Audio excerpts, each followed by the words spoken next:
एक दिन पति पत्नी में आपसी बातों को लेकर लड़ाई हो गई।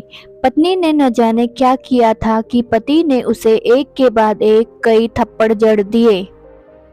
हमेशा हर सिचुएशन को शांति से हैंडल करने वाली पत्नी भी इस बार इतनी अशांत हो उठी थी कि उसने अपनी चप्पल ही निकाल कर पति की ओर फेंक दी।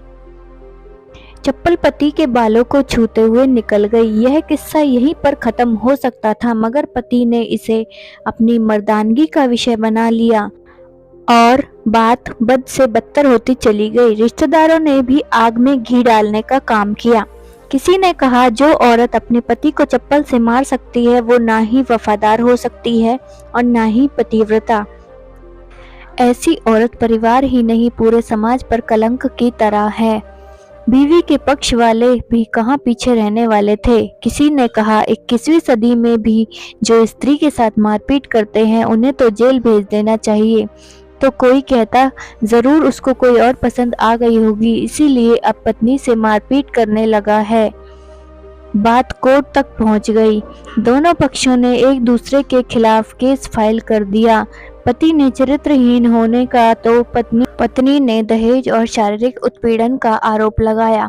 2 वर्षों से अधिक समय के लिए केस चला था। इन 2 वर्षों के दौरान दोनों पति पत्नी अलग अलग रहे थे। इन 2 वर्षों के दौरान दोनों पक्षों के समर्थकों की संख्या कम हो गई थी। पहले जहां दोनों पक्षों में समर्थकों का समूह होता था, अब गिने चुने लोग ही रह गए थे। पति और पत्नी दोनों की आर्थिक स्थिति भी इस समय के दौरान नीचे गिर चुकी थी। जिन्हें वो अपना शुभचिंतक समझ रहे थे, पैसों की बात आते ही उन्होंने भी अपना पलड़ा झाड़ लिया। अगर कोई देने को राजी भी हुआ तो मोटे ब्याज की शर्तों पर। आखिरकार वही हुआ जो सब चाहते थे, डिवोर्स।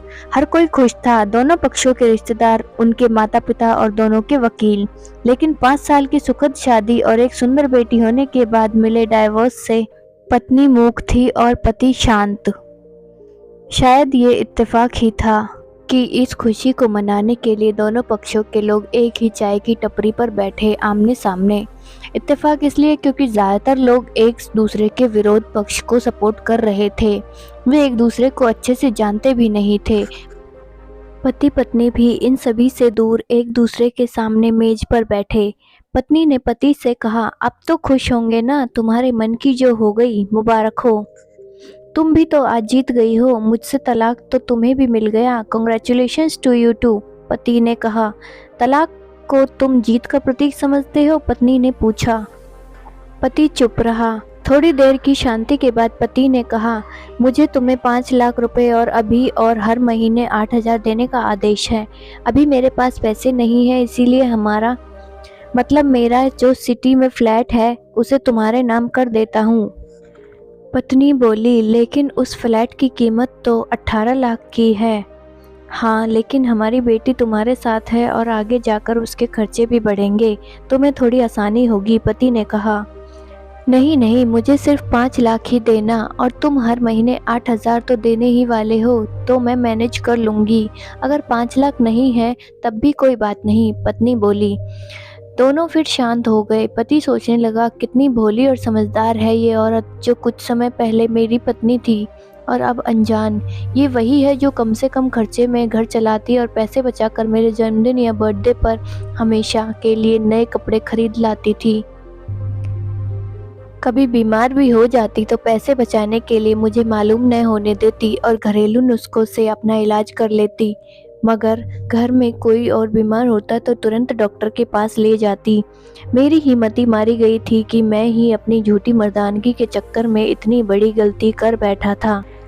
पत्नी के दिमाग में भी उथल पुथल चल रही थी। अभी भी वैसा का वैसा ही है। पहले भी खुद से ज़्यादा हमारे बारे में सोचता था और अब भी वही कर रहा है।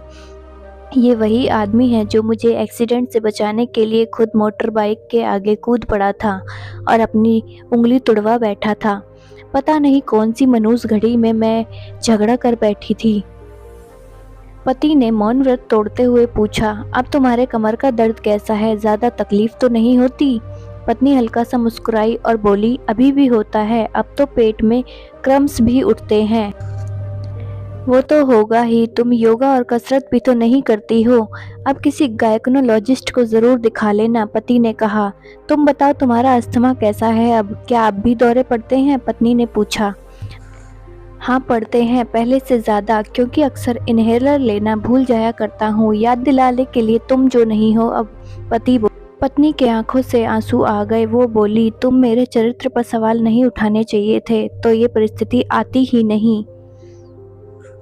हाँ मैं जानता हूँ तुम बहुत अच्छी हो, मुझसे गलती हो गई बहुत बड़ी, मैं लोगों के बहकावे में आ गया था, पति बोला। तुमने भी तो मुझ पर दहेज का इल्ज़ाम लगाया था, वो बोला। गलत था और इस बात का मुझे भी पछतावा है, पत्नी ने कहा। पति कुछ कहना चाह रहा था लेकिन हिचकिचा रहा था। पत्नी ने पूछा, कुछ कहना चाहते हो? वो बोला, क्या सब पहले जैसा नहीं हो सकता? क्या मतलब? पत्नी बोली, मतलब कि हम फिर से पहले की तरह पति पत्नी बनकर सच्चे दोस्त बनकर नहीं रह सकते, पति बोला। पर ये डाइवोर्स के पेपर दिखाते हुए पत्नी ने कहा। फाड़ देते हैं, पति ने अपने पास रखे डाइवोर्स के पेपर फाड़ते हुए कहा। पत्नी ने भी अपने पास रखे पेपर्स फाड़ दिए। सभी हैरान थे, वकील, रिश्तेदार, माँ बाप। पति पत्नी दोनों एक दूसरे के हाथ में हाथ पकड़े अपने घर की तरफ चल दिए।